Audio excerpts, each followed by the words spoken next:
Oh, Christmas, a time that brings great joy and cheer, along with the movies whose revenue grows in the latter part of the year. Like Rudolph, a reindeer with a nose of a reddish hue, or The Nightmare Before Christmas, which not only covers one holiday, but two. Or The Tale of Frosty, a snowman come to life with his great sentiments giving great joy and delight. His sentiments? What does that even mean? I will throw you in that fireplace, I swear to God! But something that you may find very new is that some of these movies not only had one, but had a two. Is that really the best that you could come up with?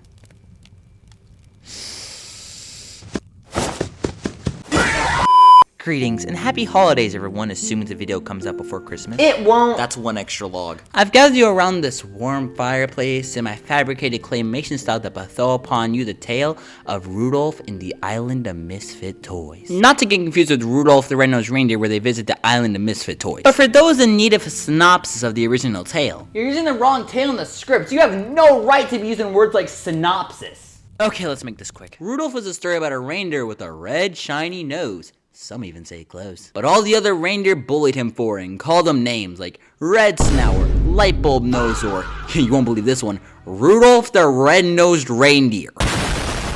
Good luck getting anywhere with that one, bud. So after hitting him with these K through 8 insults, he runs away and meets an elf named... What is the name of the elf in Rudolph? Hermie, who has aspirations to be a dentist, despite him, well, being an elf. And they set on their adventure and meet this totally sane prospector named Yukon Cornelius. I refuse to believe any of you actually knew his name. And I'm assuming everybody knows the story from here. Yukon gets a peppermint mine, Hermie becomes a dentist, and Rudolph gets to guide Santa's sleigh through a dark snowstorm, proving his glowing nose useful, and all the other reindeer start to love him despite bullying him earlier. A nice story about conditional acceptance. I don't think that was the moral we were supposed to get from that. All I'm saying is that they only started liking him once Rudolph's difference made him a useful asset. There have been many attempts to conceive a sequel to this film. Rudolph Shiny New Year's, Rudolph and Frosty Christmas in July. But today I'll be talking about 2001's GoodTimes Entertainment to Rudolph the Red-Nosed Reindeer and the Island of Misfit Toys. And if you ever saw it, you would even say it glowed. Our story begins with a guy from Teen Titans Go, where exactly on the globe is Carl San Pedro. He appears to be taking toys from this apparently random house with the power of his magic flute. So we cut to present day too. So we cut to the timestamp of 7 minutes and 46 seconds to everyone enjoying a Christmas party.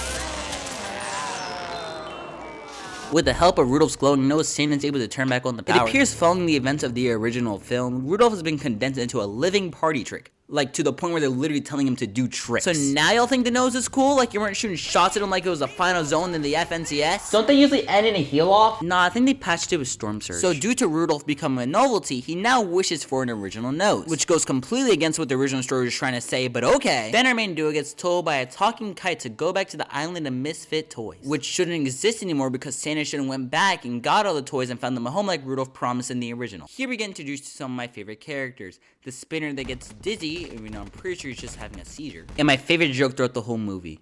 You think you've got problems, mate? I'm the boomerang that doesn't come back.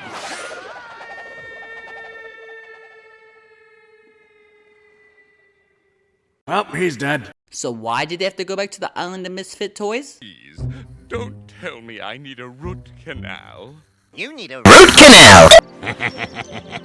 They head back and Hermie starts talking about his crush on the Tooth Fairy from elf dentist school. Even though the reason he was a misfit was because he was an elf that wanted to be a dentist. Guess they just forgot there was a school for that. Oh, he's dead. Things get kind of boring from here. Blah blah blah. They meet this pig lady that offers to fix Rudolph's nose, but he declines due to his love interest. Blah blah blah. Ooh, look, it's a toy taker talking to his hostages. Hey, look, it's Charlie the Jack in the Box. I used to live on the Island of Misfit Toys until Santa found me a home of my own. Take me back. My little Sarah needs me. Oh, Santa did go back to the island. He just only got some of the toys. Gee, I wonder how that went. Ho, ho, ho. Better luck next year. We might need a sequel. And from this point on, it's just a bunch of fluff. So I'm just going to skip to the end. If you really want to watch it, it's just up on YouTube. So they finally catch up to Carl San Pedro. I mean, the toy taker. Let's see who he really is.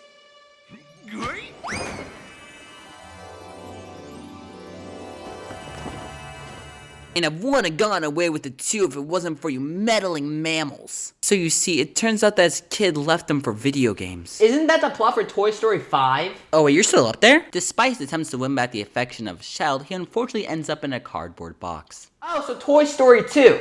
So that's why he was taking the toys, to save them from the same fate that he had to suffer through. So just lots of from Toy Story 3. Are you like even in the chimney, or are you just screaming from the rooftop? So then resolution happens, and then the bear gets away scot-free despite all his crimes of burglary, or would it be kidnapping? So Rudolph is again offered the choice to get his nose replaced with a normal nose. But after thinking how useful it was throughout the movie, he declines the offer, in turn putting his character development in the exact same spot it was at the beginning. So in conclusion, I give Rudolph the Red-Nosed Reindeer and the Island of Misfit Toys a 4 out of 10.